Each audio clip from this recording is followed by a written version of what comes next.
Assalamualaikum warahmatullahi wabarakatuh. Perkenalkan, saya Muhammad Zulkifli Rifai, NPM akhir 138. Baik, saya kali ini akan menjawab atau mengerjakan soal yang dimana soal ini mengenai bab 23, soal pertama, yaitu suruh membuat laporan arus kas. Oke, kita langsung saja. Jadi di sini diketahui bahwasanya Gratica Corp itu telah mengontrak Anda untuk menyiapkan laporan arus kas, dan di bawah ini ada laporan neraca saldonya dan neraca saldonya. Di mana neraca saldo ini terdiri dari tahun 2022 dan tahun 2021. Tentunya di akhir tahun ya, di 30 Desember. Dan di bawahnya ada data tambahan terkait di tahun 2022. Lalu instruksinya disuruh menyiapkan laporan arus kas dengan menggunakan metode tidak langsung. Oke. Yang pertama, kita menganalisis dari neraca saldonya terlebih dahulu. Kita cari tahu net income-nya itu berapa. Nah, net income itu didapat dari mana? Jadi, net income itu didapat dari, kita tulisnya di bawahnya aja ya, didapat dari laba ditahan akhir dikurangi dengan laba ditahan awal. Jadi laba ditahan akhir kan diketahui di situ ada 40.750, tertulis 40.750 dikurangi dengan saldo awalnya, laba ditahannya yaitu 15.000, dan menghasilkan berapa? Menghasilkan, kita tulisnya aja, menghasilkan 25.750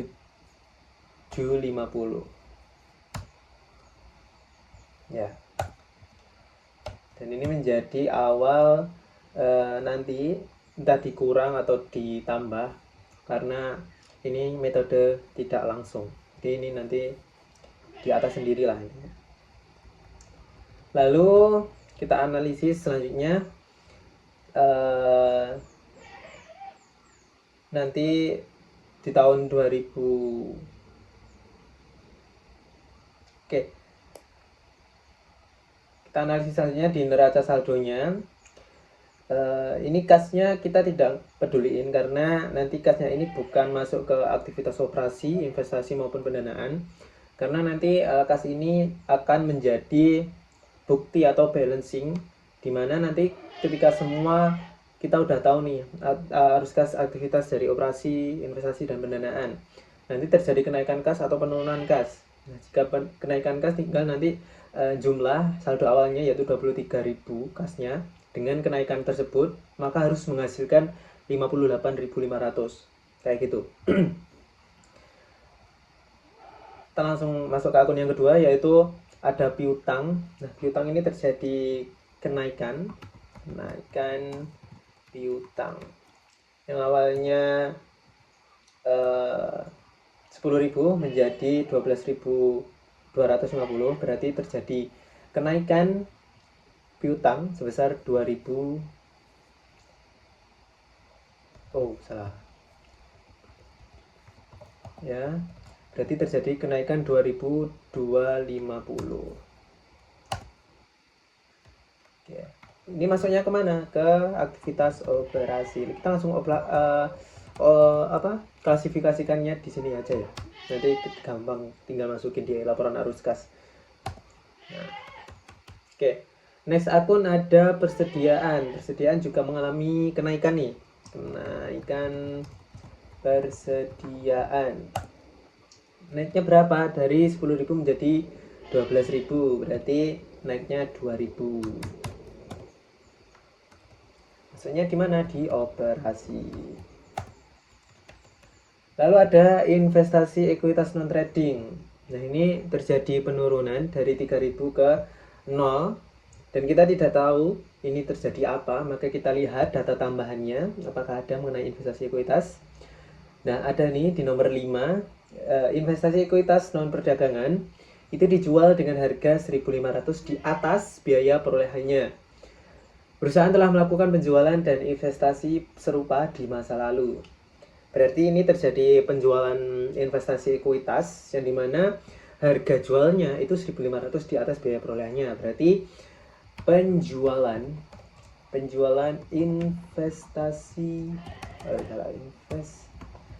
ekuitas itu sebesar 4.500 karena di sini tertulis bahwasannya tak tulis hitungannya 1.500 di atas biaya perolehannya karena biaya perolehannya itu 3.000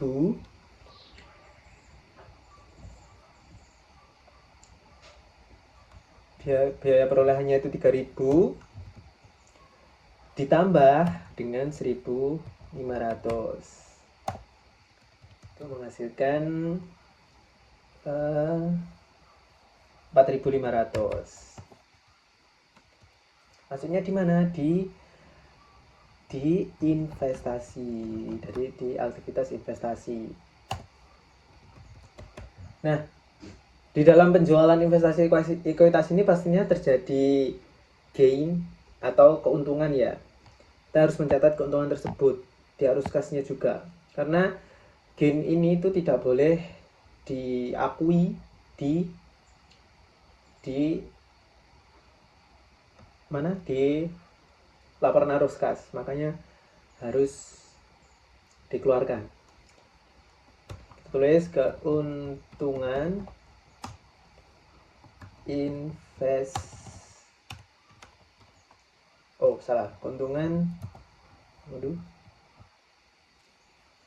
keuntungan penjualan investasi ekuitas. Kita pindah dulu deh ini, kurang kesana ya. Sebesar berapa? Ya tinggal ngurangin aja dari tadi harga book value-nya kan 3.000 nih. 3.000 dikurangi dengan 4.500 atau kebalik ya. 4.500 dikurangi dengan 3.000. Oke. Maka keuntungannya adalah 1.500. Nah, ini di mana tempatnya? Di bagian aktivitas operasi.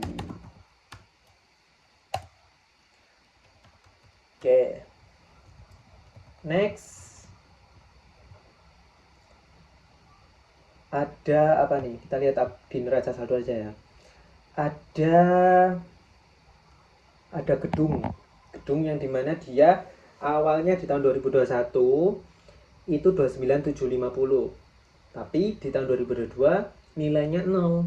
Kita nggak tahu nih gedung ini dijual atau gimana.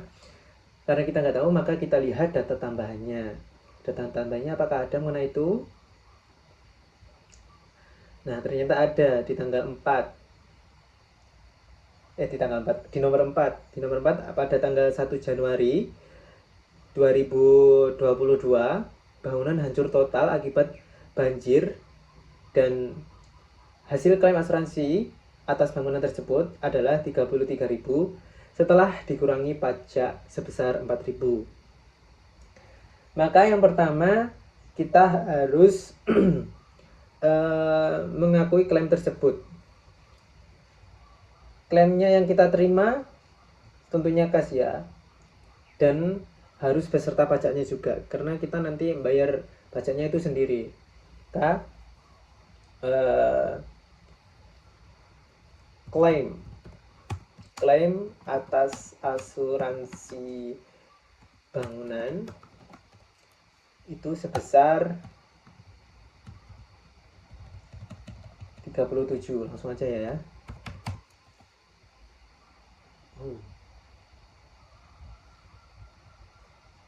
Sebesar 37. Masuknya di mana? Di aktivitas investasi. Setelah itu apa? Kita harus mencatat apa? Setelah itu kita harus mencatat keuntungan atas klaim tersebut. Jadi kita harus catat dulu keuntungan atas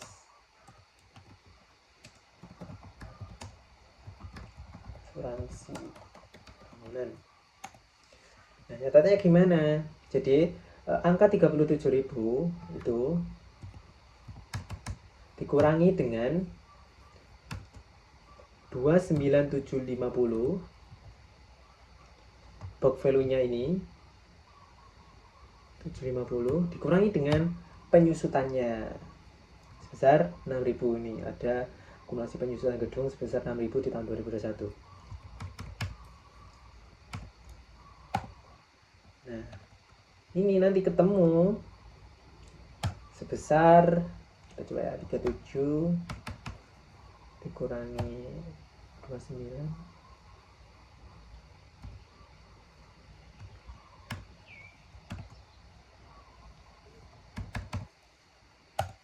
Nah, hasilnya segini. Ini masuk ke keuntungan atas klaim asuransi bangunan. Maksudnya di mana? Di operasi. Oke. Next. Ada peralatan. Peralatan ini terjadi increase dari 20.000 ke 40.000. Nah, kita nggak tahu ini terjadi apa. Kita lihat ada data nomor 1. Nomor 1 itu ada peralatan dengan harga perolehan 11.000 dan telah disusutkan 30% pada saat pelepasan dijual seharga 2.500. Berarti kita harus mencatat penjualannya terlebih dahulu. Jadi perusahaan ini itu menjual peralatan sebesar berapa? Sebesar 2.500. Tentunya ini masuk di investasi karena ini peralatan. Dan mengakui keuntungan atau kerugiannya. Karena biaya perolehannya itu 11.000 dan telah disusutkan 30%. Berarti kan kita harus tahu berapa yang disusutkan kan. Berarti 11.000 dikali dengan 60%, 70%nya.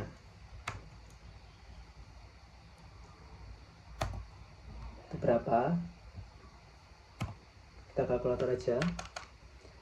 11.000 dikali dengan 70%. 7.700. 700.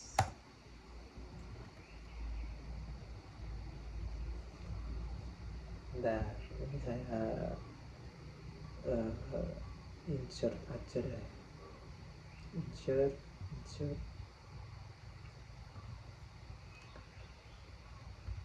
Kita harus tahu keuntungan atau kerugian ini. Kerugian mungkin ya. Kita tulis kerugian dulu. Kerugian atas penjualan peralatan. Nah, kan itu harga pokoknya 7.700. Maka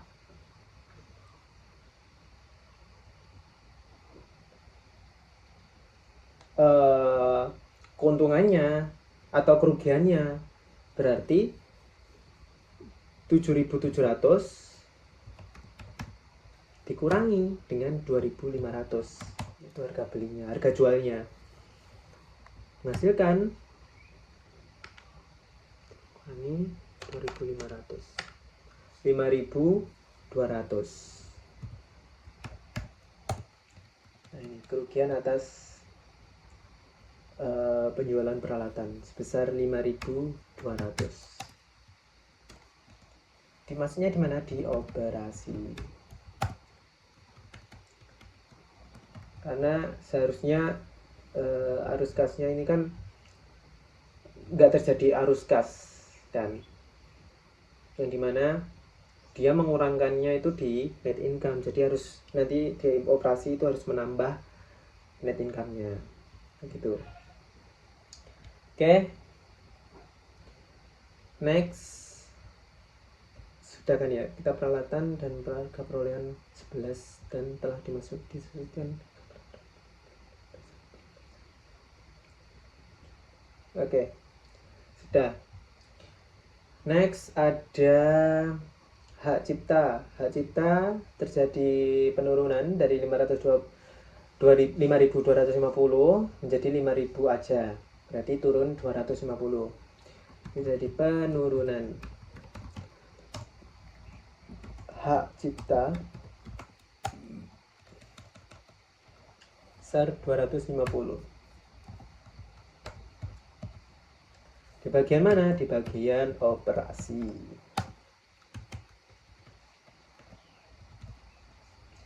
Oke. Next ada cadangan kerugian piutang. Nah, ini terjadi penurunan juga 4.500 ke 3.000. Jadi kan terjadi penurunan sebesar 1.500. Nah, artinya apa? Artinya perusahaan itu yang awalnya dia mengakui kerugian atau cadangan kerugian piutang tersebut sebesar 4.500 dan menjadi 3.000, berarti 1.500-nya itu perusahaan menganggap bahwa 1.500 tersebut bakal tertagih. Jadi dia pastinya memasukkan 1.500 itu di akun piutang. Jadi kenaikan piutang ini yang awalnya tadi naik di neraca tercantum naiknya 2.250, tetapi di cadangan kerugian piutang juga terjadi penurunan, berarti terjadi penambahan piutang karena adanya piutang yang bakal tertagih kayak gitu. Jadi masuknya di sini ya sebesar, berarti ini 250 itu harus ditambah dengan 1.500. Menghasilkan berapa? Ya, menghasilkan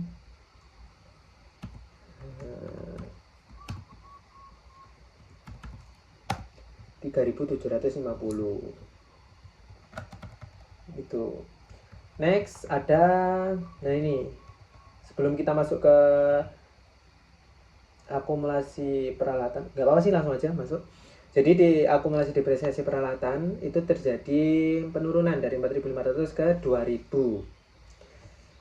Nah, ini kan masih akumulasi depresiasi peralatan. Kita lihat lagi.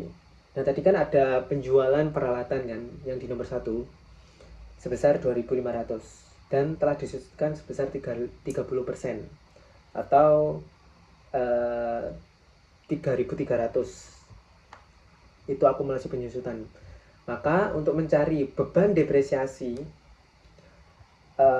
yang dibebankan di net income atau dibebankan di penghasilan itu dengan cara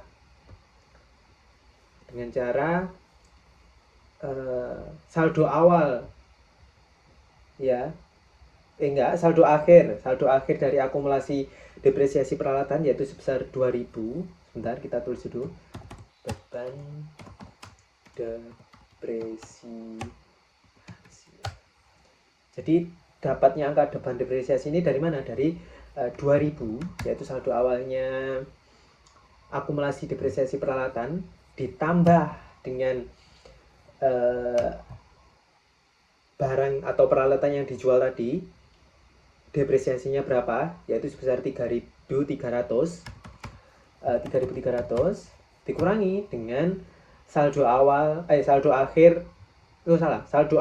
Jadi gini, saldo akhir dari akumulasi depresiasi peralatan yaitu sebesar 2.000 tadi ditambah dengan penyusutan atas penjualan aset tadi, lalu dikurangi dengan akumulasi penyusutan peralatan di saldo akhirnya, yaitu di saldo awalnya yaitu 4.500. Nah, nanti menghasilkan berapa? 2.000 ditambah dengan 3.300 dikurangi dengan 4.500, 800. Nah, ini adalah beban depresiasi. Nah, kenapa beban depresiasi gedung nggak diikutin? Ya karena pada 1 Januari 2022 tadi itu bangunannya sudah hancur, maka tidak ada pembebanan depresiasi daripada bangunan gedung itu. maka cuma yang dibebankan adalah beban depresiasi dari peralatan sebesar 800. Maksudnya di mana? Di operasi. Oke. Next, utang. Nah, ini utang yang dimaksud adalah utang usaha ya, utang usaha. Terjadi apa? Terjadi kenaikan utang usaha. Sebesar berapa? Sebesar 1000 ya, dari 4000 ke 5000. 1000. Nah, tempatnya di mana? Tempatnya di operasi. Oke. Next. Ada utang dividen. Utang dividen dari 5000 turun ke 0. Nah, ini terjadi apa ini? Kita nggak tahu kan. Mungkin terjadi pembayaran saham secara cash atau secara pengembalian saham. Kita nggak tahu kan ya. Maka kita lihat di data tambahannya.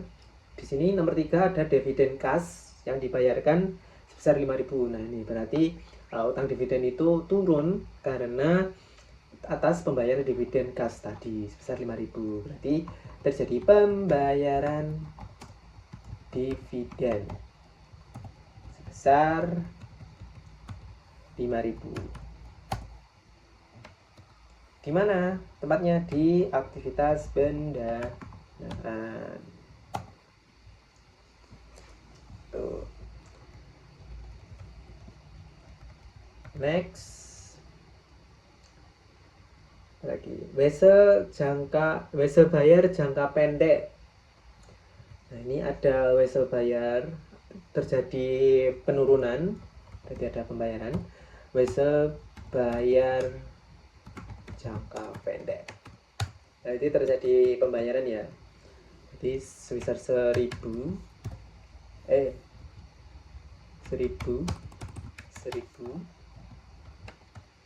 di pendanaan.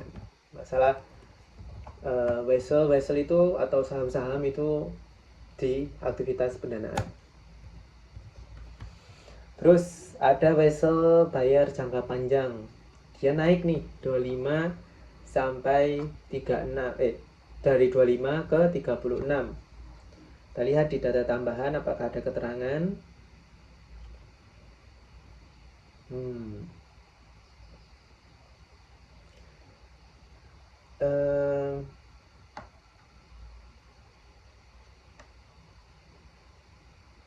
Ada nih dari nomor 2 sebesar 5000 dari utang jangka panjang itu dibayar dengan menerbitkan saham biasa. Berarti tidak terjadi apa-apa ya, karena ini pembayaran utang jangka panjang yang dibayar dengan menerbitkan saham biasa. Jadi tidak ada arus kas di situ. Kita lihat lagi ada di nomor 6. Kas dan surat utang jangka panjang sebesar 16.000 itu diberikan untuk akuisisi peralatan. Nah, dilihat ini kayak soalnya ini membingungkan. Setelah tanya-tanya pada dosen juga, itu ternyata nomor 6 ini terjadi pembelian peralatan secara kas benar. Maka terjadi pembelian pembelian peralatan secara tunai, yaitu sebesar 15.000. Maka yes, kita langsung tulis aja karena ini sebuah bonus. Pembelian apa? Pembelian peralatan besar 15.000. Di mana ini tempatnya? Di investasi. Oke. Apakah ada lagi? Oh iya, untuk bunga sebesar 2.000 dan pajak penghasilan sebesar 5.000 dibayar dalam bentuk kas, ini tidak berpengaruh dalam arus kas karena angka ini bunga terus pajak penghasilan itu sudah dibayarkan, jadi tidak terjadi apa-apa gitu. Oke, berarti kita langsung saja kita menyusun laporan arus kasnya. Kita sudah menganalisis, kita sudah mengklasifikasi ini operasi, mana investasi, kayak gitu ya. Oke, kita langsung ke pembuatan neracanya. Kita pembuatan neracanya di sini aja ya. Jadi yang pertama kita lakukan adalah menuliskan judulnya. Judulnya yang pertama kita harus tulis dulu, yaitu perusahaan apa. Perusahaan, karena kita pakai bahasa Indonesia, kita pakai PT Gratija Corp. Lalu bawahnya laporan arus kas. Laporan arus kas. Lalu bawahnya periode 31 Desember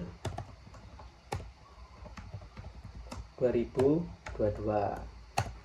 Nah, ini nanti aja ngerapihinnya. Atau mau sekarang? Sekarang aja dah. Kita merge. Mana merge? Kok nggak ada merge?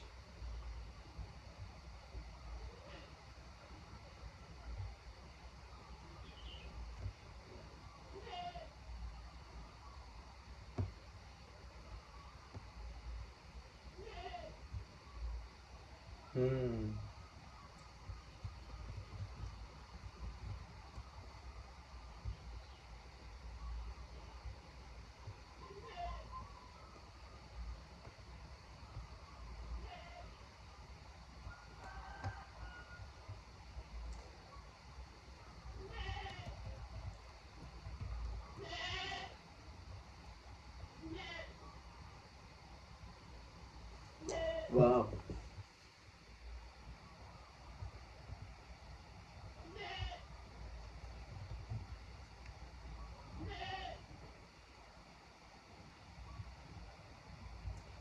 Oke, misalnya kita mau buat, kita rapikan dulu, kita merge dulu, merge, terus kita copy aja, mana? Ini.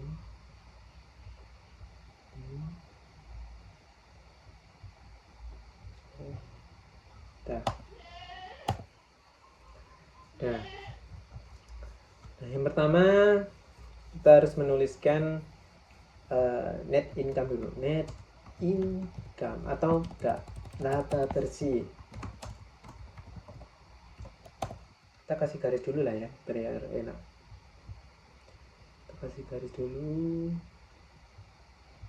bawah.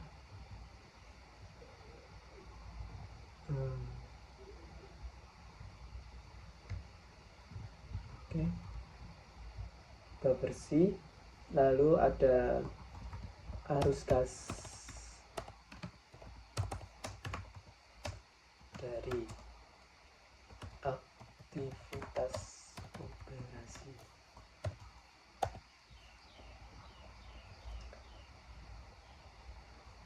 Lalu langsung saja kita masukkan datanya. Tadi apa aja yang masuk operasi. Ada kenaikan piutang,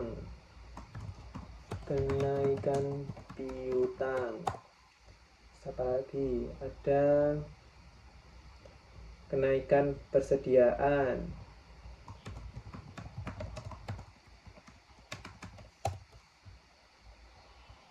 ada apa lagi,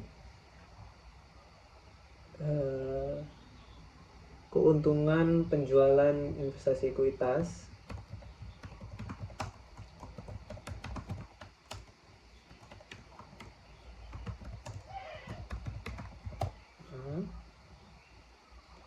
terus ada keuntungan, kita copy aja lah ya, keuntungan atas klaim asuransi bangunan, terus apa lagi, ada kerugian atas penjualan peralatan, terus ada penurunan hak cipta, ada beban depresiasi,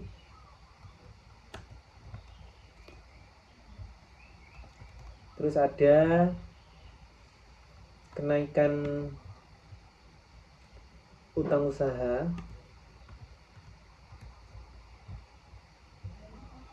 Udah selesai.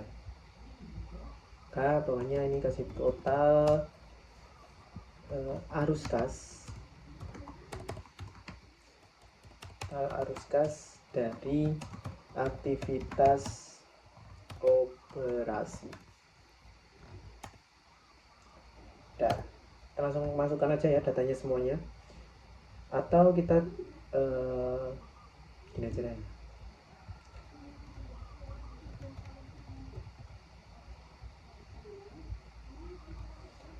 Nah, kita langsung aja masukkan datanya dari aktivitas operasi. Kenaikan piutang sebesar berapa?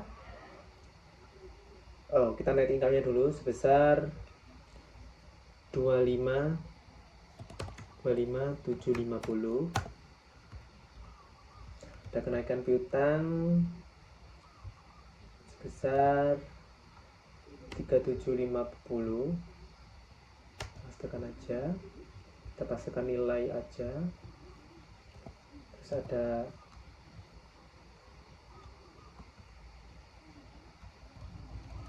ada kenaikan persediaan, kita masukkan aja, tinggal mindahin aja sih ini 2000.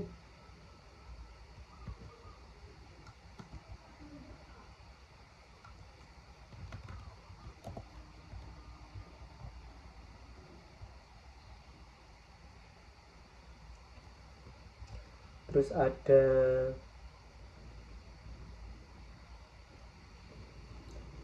apa lagi? Ada keuntungan penjualan investasi ekuitas 1.500.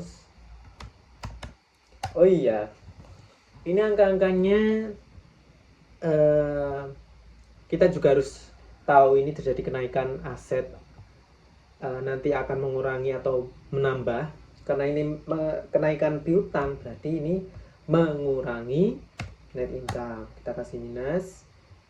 Dan ini juga ada kenaikan persediaan, berarti kan perusahaan membeli kan, berarti mengurangi net income.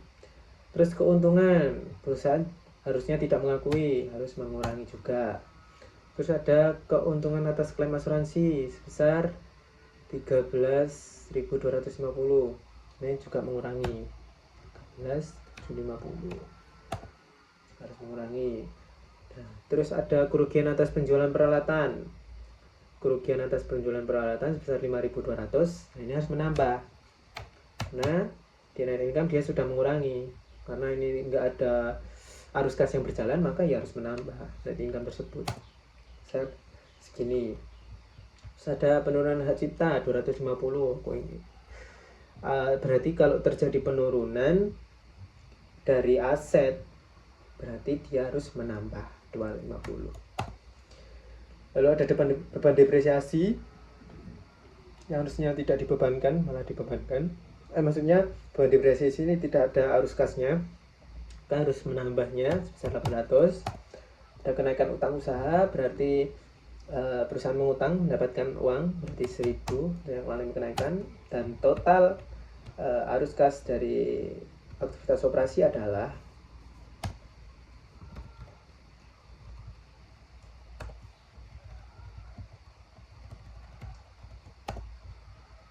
sebesar 13.750. Next, arus kas dari aktivitas operasi. Bukan operasi, investasi dong. Investasi. Nah, ada apa aja? Tadi di sheet pertama ada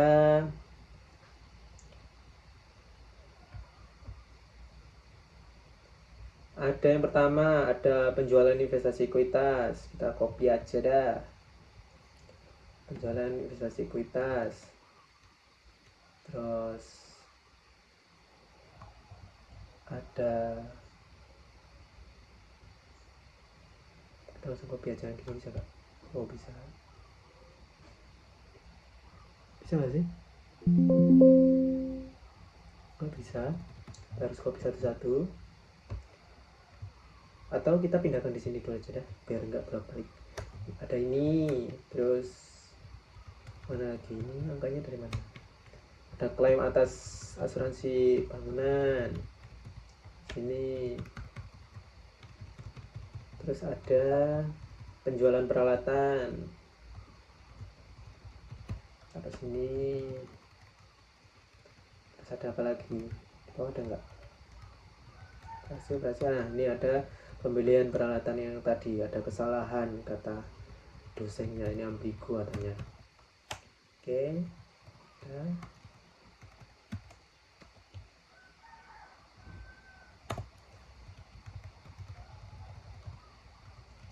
Oke. Dan tinggal kita masukkan angkanya. Angkanya berapa aja tadi? Penjualan investasi atau penjualan investasi ekuitas sebesar 4.500. Berarti dia menambah. Terus ada klaim atas asuransi bangunan sebesar 37.000. Terus ada penjualan peralatan. Tadi penjualan peralatan sebesar 2.500. Terus ada pembelian peralatan sebesar 15.000. Dia mengurangi ya karena pembelian. Oke, kita total. Oke. Jadi ini adalah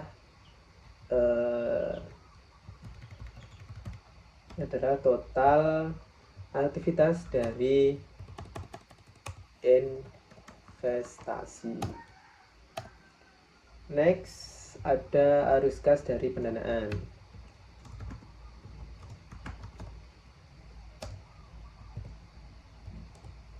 Ada apa aja? Pendanaan di sini cuma ada dua ya ini. Pembayaran dividen dan wesel bayar jangka pendek. Di sini pembayaran dividennya sebesar 5.000, berarti minus 5.000. Dan ada wesel bayar jangka panjang yang dibayar karena dia turun tadi. Benar sekali, sebesar minus 1.000. Ini totalnya adalah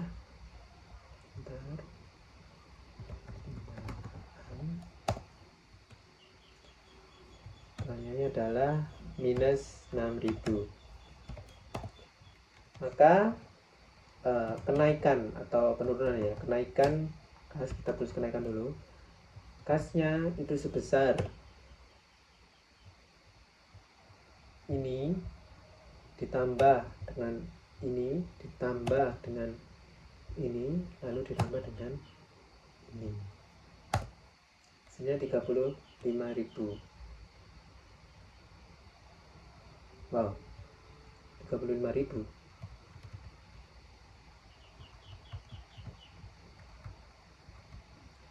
Kok bulat?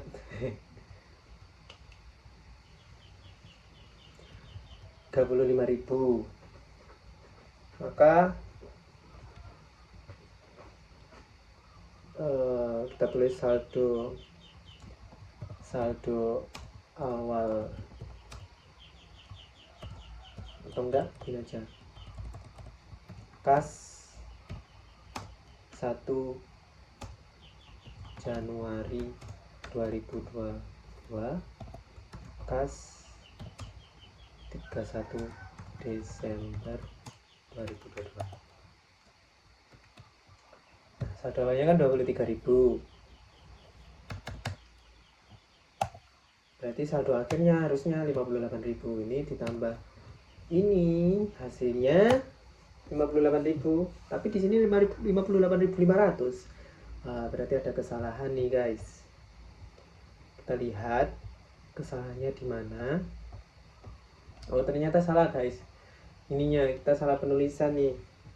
Tuh. Jadi inilah pelajaran Jadi untuk membuat laporan keuangan itu kita harus teliti, di mana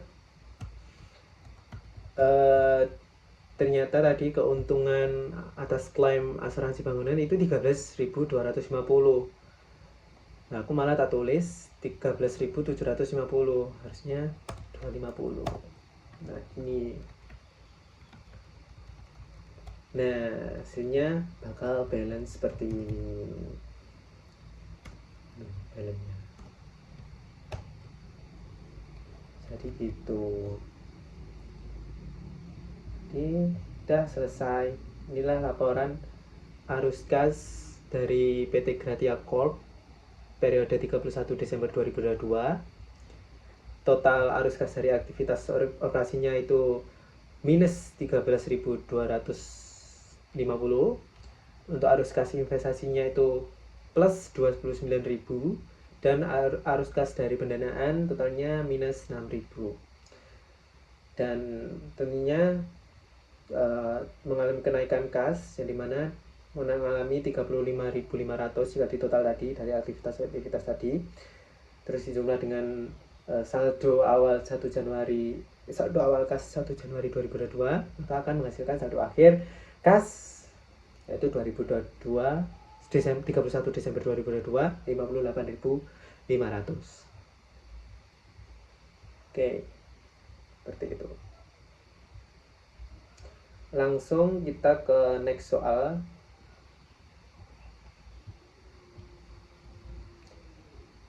Oke, kita next soal, kita atur dulu formatnya. 12 Time New Roman. Soal yang kedua ini, Caki Group sedang dalam proses penyelesaian dan koreksi pembukuannya pada akhir tahun 2022. Dalam meninjau catatannya, informasi berikut telah dikompilasi.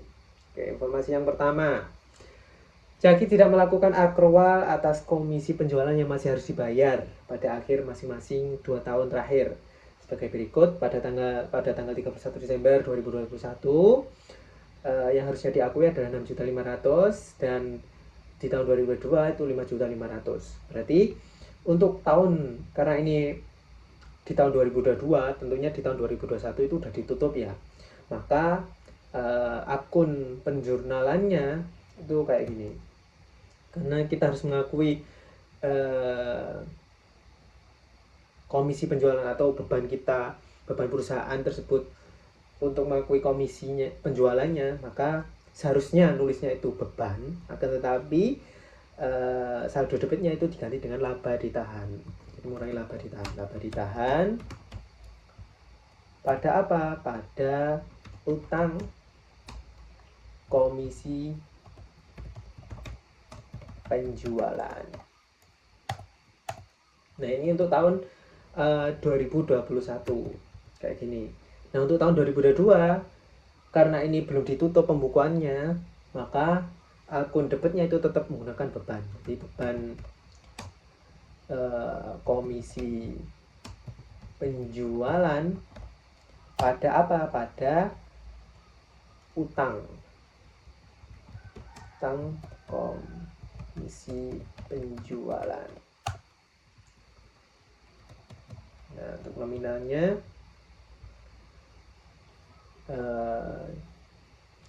yang ini 6.500.000. Oh iya, nominalnya belum saya setting. Bentar. Number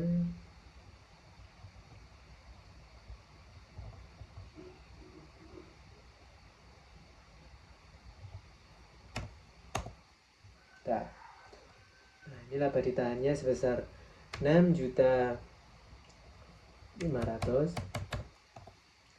Ini juga sama. Ini untuk tahun 2022 nya 5.500.000. Ini juga 5.500.000. Tuh.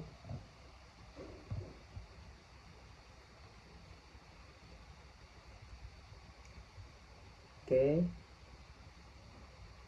kita colok ke dalam ya, karena ini posisinya di kredit. Mana itu? Segitu aja cukup.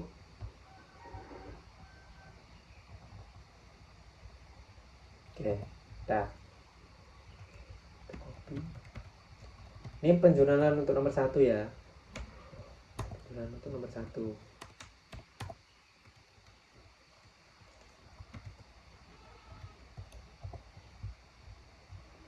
Nah, untuk penjualan nomor 2. Dalam meninjau persediaan per 31 Desember 2022, Zaki menemukan kesalahan dalam prosedur pencatatan persediaan yang telah menyebabkan jumlah persediaan selama 3 tahun terakhir itu menjadi tidak benar. Sebagai berikut, Zaki telah membuat pencatatan yang menetapkan jumlah persediaan per 31 Desember 2022 yang salah. Jadi di tahun 2020 itu terjadi understate sebesar 26 juta. Dan 2021 understate 29 juta, 2022 itu overstate sebesar 16.700.000. Jadi gini cara ngitungnya. Jadi kita kan harus membenarkan overstate atau understate itu dari awal tahun ya, dari awal kesalahan. Awal kesalahan yaitu di tahun 2020. Nah, oke, kita tambal deh. Berarti untuk membenarkan dari understate itu, maka kita harus menambah persediaan tersebut dong. Persediaan pada apa? Pada laba ditahan, karena di tahun 2020 ini sudah ditutup laporannya, maka kreditnya itu laba ditahan, menambah laba ditahan. Nah, kalau belum ditutup atau misalnya ini terjadi tahun 2022, maka saldo kreditnya itu di HPP atau harga pokok penjualan. Karena ini sudah ditutup, maka laba ditahan sebesar 26 juta.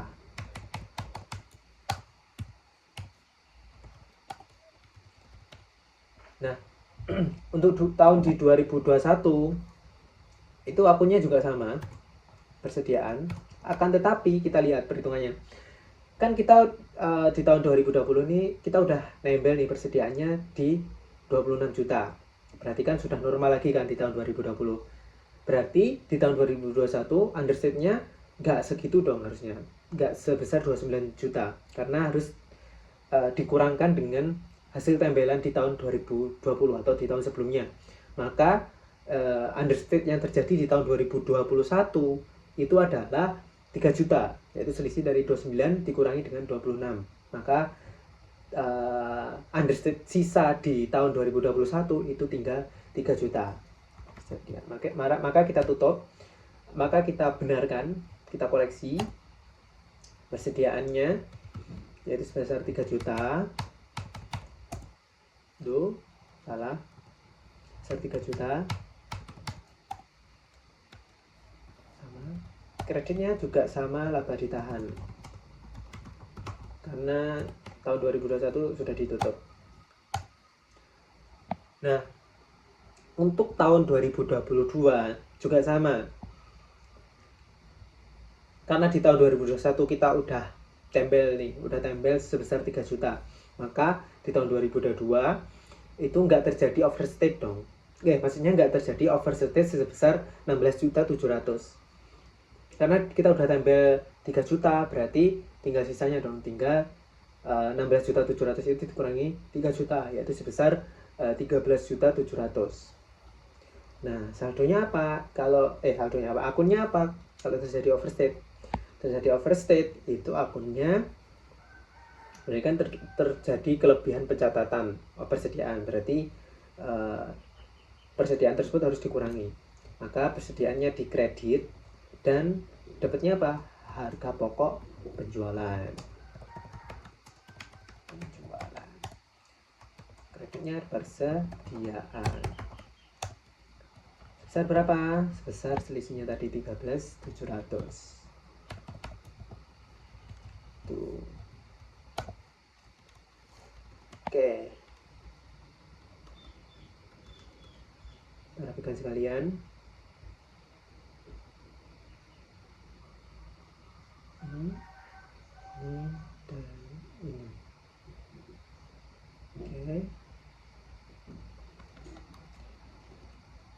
Next, soal yang ketiga, pada tanggal 31 Desember 2022. Jadi si Caki ini merubah metode penyusutan yang dimana dari awalnya itu metode saldo menurun ganda menjadi atau pengen merubahnya ke metode garis lurus atau straight line. Yang dimana ada peralatan sebesar 100 juta yang dibeli atau nilai perolehannya itu sebesar 100 juta ketika dibeli pada tanggal 1 Januari 2020 dan peralatan tersebut memiliki masa manfaat 10 tahun dan tidak memiliki nilai residu. Dan beban penyusutan telah dicatat pada tahun 2022. Itu totalnya adalah sebesar 36 juta, yaitu akumulasi dari tahun 2020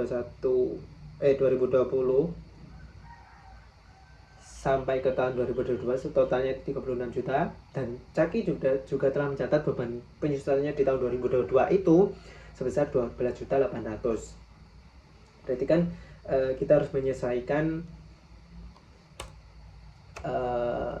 atau terjadinya perubahan tersebut. Kita harus menyesuaikan terjadinya perubahan tersebut. Karena kita mengubahnya pada tanggal di akhir tahun 31 Desember 2022, maka kita hitung sisanya. Jadi kan book value-nya tinggal berapa. Kan dari tahun 2020 ke tahun 2022 udah berjalan 2 tahun dong. Berarti nilai masa manfaatnya tinggal 8 tahun lagi. Dan nilai sisa bukunya itu dari 100 juta. Jadi nilai 100 juta itu dikurangi dengan 36 juta. Atau yang terlanjur tadi sudah menghitung tadi 36 juta. Maka nilai bukunya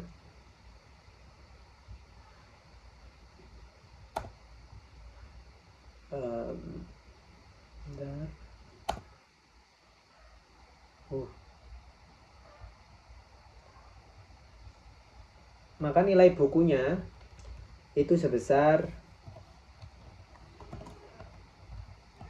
64 juta. Karena mengubah ke straight line berarti 64 juta ini dibagi dengan 8 untuk per tahunnya.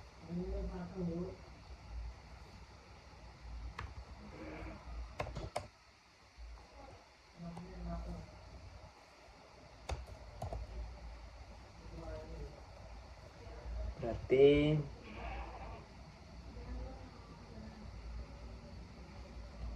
ini hasil pembagiannya 64 dibagi 8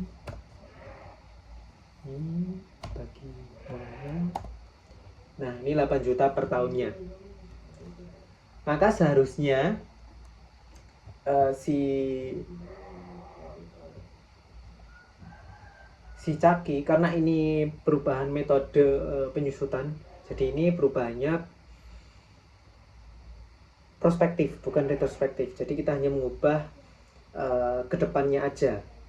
Karena ini belum ditutup, maka kita harus mengubah penyusutan di tahun 2022. Karena di tahun 2022 itu sudah mencatat 12.800, maka kita harus melakukan penyesuaian agar penyatatan 12.800 itu menjadi 8 juta. Berarti kita cari tahu selisihnya dong. Berarti jurnalnya gini, karena terjadi kelebihan kan berarti ini, maka kita balik jurnalnya. Akumulasi penyusutan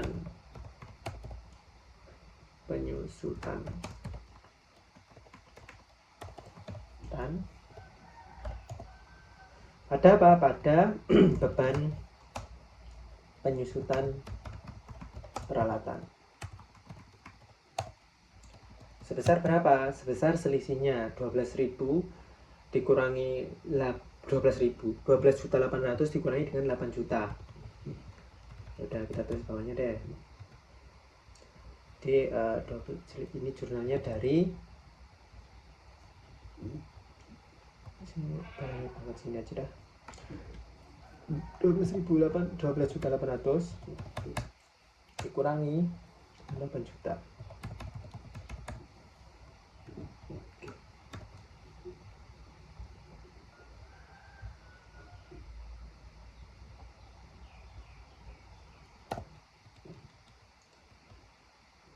Uangnya sebesar, berarti 12.800 kurangi 8 juta itu 4,8 juga sama itu.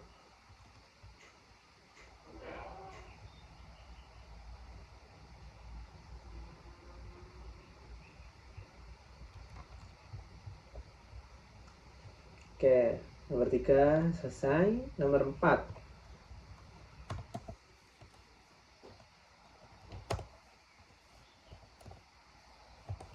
salah mulu. Nomor 4, nah ini terjadi, jadi si Caki itu mencatat pendapatan dari kontrak konstruksi itu menggunakan metode pemulihan biaya.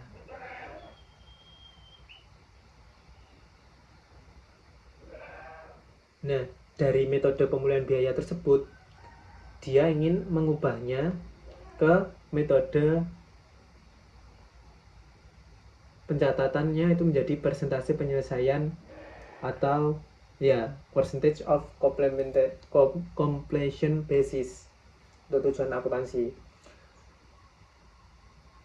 Berarti namun untuk tujuan pelaksanaan perpajakan, Caki tetap menggunakan metode pemulihan biaya. Pendapatan tahun 2022 telah dicatat dengan menggunakan metode persentase penyelesaian informasi berikut menyusul. Oke, berarti di sini intinya si Caki itu ingin merubah pencatatan atau pendapatan dari kontrak konstruksi itu dari metode pemulihan biaya menjadi ke percentage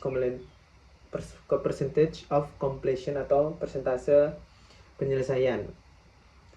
Akan tetapi si Caki ini ingin tetap menggunakan metode cost recovery atau pemulihan biaya untuk perpajakannya. Berarti ya udah, kita tinggal membuat atau mengakui selisih dari perubahan kebijakan tersebut dan ya mengakui selisihnya, mengakui utangnya juga, mengakui laba ditahannya juga berapa nanti. Berarti kita harus membuat tabelnya terlebih dahulu. Jadi di situ kita salin aja prior atau saldo awal, atau kita tulis di bawahnya aja dah. Bawah sini. Bawah. Saldo awal 2022 ini di 2022. Itu aja dah. Terus di sini ada metode percentage atau persentase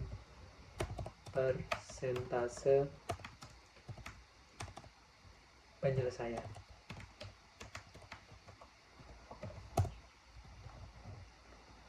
Terus ada metode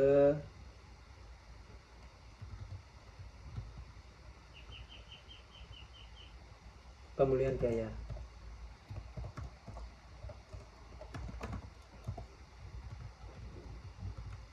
Ini kita merge ada merge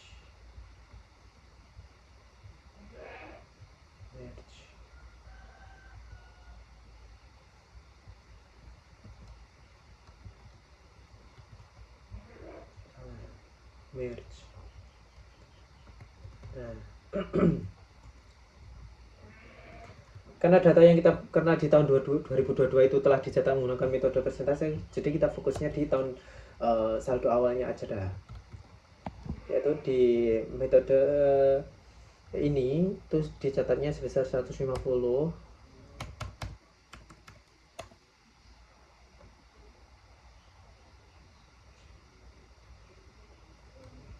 Kita merge juga aja dah, merge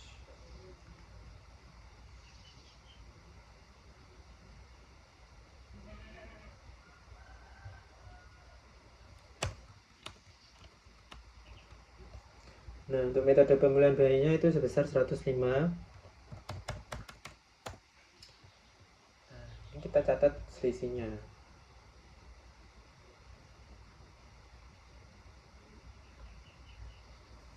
Ini selisih. Berarti selisihnya itu antara ini dikurangi ini. Sekitar 45 juta. Ini pajaknya. Tarif pajaknya di bawah diketahui 40%. 40%. Berarti ini dikali dengan 40%. 18 juta. Dan pemulihan biaya bukan. Seharusnya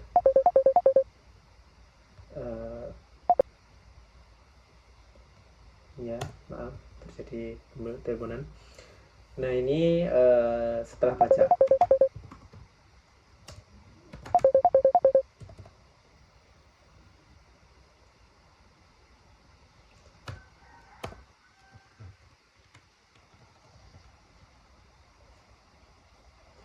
Setelah pajak berarti kan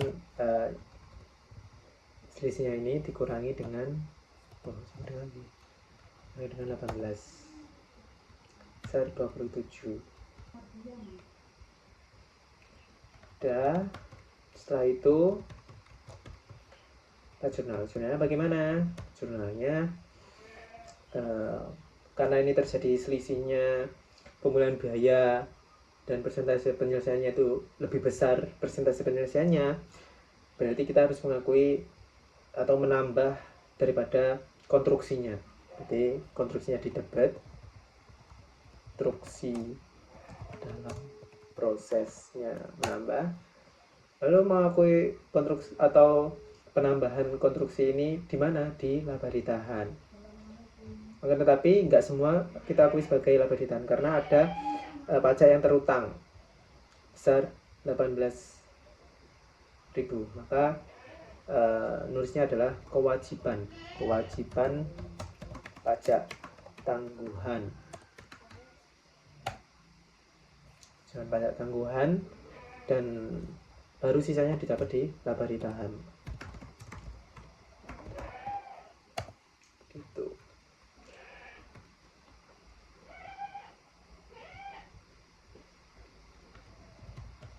Konstruksinya sebesar 45.000 ini. Kreditnya itu sebesar ini pajak tangguhannya dan sisanya adalah ini. Sudah selesai. Adalah perhitungan soal yang nomor 2. Coba hilang.